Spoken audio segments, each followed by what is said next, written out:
किसान वीरों, जैसे कि आप सभी को पता होगा कि कोई भी फसल लगाने से पहले हमें अपने खेत के चारों तरफ से मेड़ों व नालियों से घास व खरपतवारों को साफ करना बहुत ही जरूरी होता है, क्योंकि ज्यादा नमी वाले खेत या निचले खेतों की मेड़ों व नालियों में बहुत अधिक खरपतवार निकलने के साथ ही उनकी बढ़वार भी बहुत ज्यादा हो जाती है। और उन खरपतवारों को नियंत्रण करने के लिए हमारे कुछ किसान भाई बिना सोचे समझे ही कई प्रकार के खरपतवार नाशक दवाओं का इस्तेमाल भी करते हैं, जो कि सही नहीं है। इसलिए हमें कुछ ऐसे खरपतवार नाशक दवाओं का इस्तेमाल करना चाहिए जिसे डालने के बाद कुछ ही घंटों में सभी प्रकार के खरपतवारों का सफाया हो जाए। मगर खरपतवारों को नियंत्रण करने के लिए हमें कुछ बातों का विशेष ध्यान भी रखना चाहिए तथा खरपतवार नियंत्रण के लिए कौन सी दवा का कब प्रयोग करना चाहिए। जैसे कि जहाँ खाने योग्य फसलें खड़ी हो उनके किनारे ammonium salt of glyphosate 71% SG, मतलब ये वाली दवा का प्रयोग बिल्कुल भी नहीं करना चाहिए, क्योंकि ये टेक्निकल इंसान के लिए बहुत ही हानिकारक है। इसके अलावा खाली खेतों में अगर खरपतवारों पर कंट्रोल करना हो या कम समय में खरपतवारों को सुखाना हो तो भी अमोनियम सॉल्ट ऑफ ग्लाइफोसेट 71% का कभी भी प्रयोग नहीं करना चाहिए,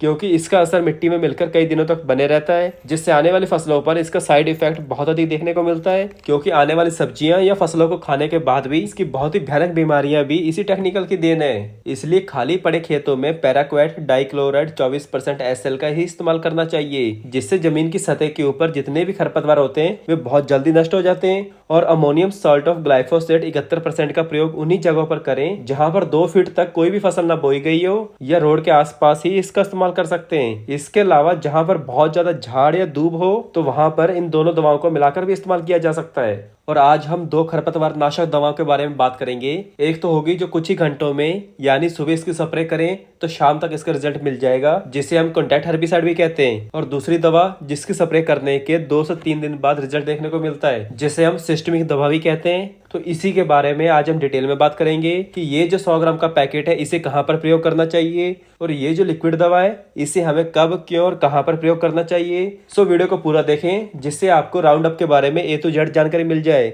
मगर उससे पहले जो किसान भाई हमारी वीडियो पहली बार देख रहे हैं तो चैनल सब्सक्राइब कर दीजिए और साथ में घंटी भी दबा दें ताकि हमारी कोई वीडियो आप मिस ना करें। तो चलिए और जानते हैं राउंड अप के बारे में। सबसे पहले बात करेंगे कि पैराक्वेट डाइक्लोराइड ये काम कैसे करता है। तो किसान वीरों, ये एक broad spectrum non selective and contact herbicide है, यानी इसकी स्प्रे करने से ये सभी प्रकार के खरपतवार हो या फसलें हो जो भी इसके संपर्क में आते हैं उन्हें पूरी तरह से सुखा देता है, सफाया कर देता है। लगभग 24 घंटे के अंदर ये घास को पूरी तरह से जला देता है। और इसमें जो टेक्निकल है उसकी परसेंटेज है 24%, तथा ये SL फॉर्मुलेशन में आता है, मतलब सॉल्युबल लिक्विड। और ये एक तरह का टॉक्सिक केमिकल है जिसे हम अनवांटेड वीड एंड ग्रास को किल करने के लिए प्रयोग करते हैं। और ये बहुत ही quick acting and non selective herbicide है, मतलब जितने भी ग्रीन प्लांट टिश्यूज होते हैं वे इस दवा के कांटेक्ट में आते ही उनको खत्म कर देता है। मतलब इसका एक्शन बहुत ही फास्ट होता है, मिनट्स ऑफ एप्लीकेशन में काम करना स्टार्ट कर देता है, यानी अप्लाई करने के थोड़ी देर में ही काम करना स्टार्ट कर देता है। और अब बात करते हैं इसको कहाँ कहाँ पर इस्तेमाल करना चाहिए। तो इसका इस्तेमाल आप वहां कीजिए जहां पर छोटा घास हो और जल्दी खत्म करना हो, तथा खाली खेत में भी इसका प्रयोग कर सकते हैं, क्योंकि इसकी स्प्रे करने के बाद कोई भी फसल लगानी हो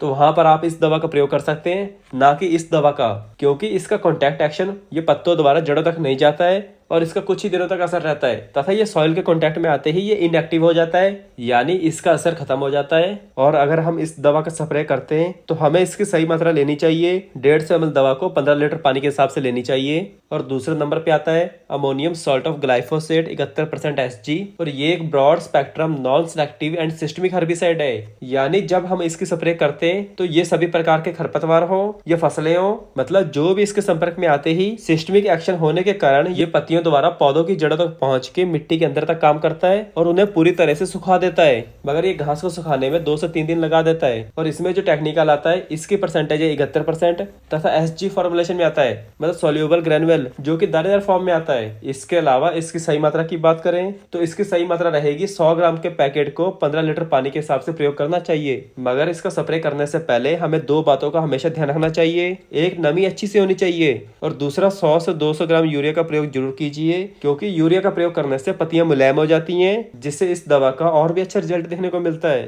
तथा इस दवा का असर लगभग 20 से 25 दिन तक रहता है। और अगर आपने इसकी स्प्रे करने के बाद कोई भी फसल की बुआई करनी हो तो आपकी फसल को काफी नुकसान पहुंच सकता है। इसलिए जहां पर भी फसल को कम से कम 1 महीने तक ना लगानी हो तो वहां पर ही इसकी स्प्रे करनी चाहिए। नहीं तो हमारे पास ये वाली कॉन्टैक्ट बेस्ड दवा भी है, इसे खाली खेत में प्रयोग कीजिए। इसका इसका असर जमीन के ऊपर तक ही रहता है, जमीन के अंदर नहीं जाता, क्योंकि ये सॉइल के कांटेक्ट में आते ही ये इनएक्टिव हो जाती है। इसके अलावा अगर हमारे खेत के आसपास बहुत बड़ी झाड़ियां या बहुत बड़ी घास हो तो हमें उन्हें नष्ट करना है, तो उस कंडीशन पे हमें इन दोनों दवाओं को एक साथ मिलाकर भी इस्तेमाल कर सकते हैं, जिससे जितना भी बड़ा घास क्यों ना हो वह पूरी तरह से नष्ट हो जाएगा।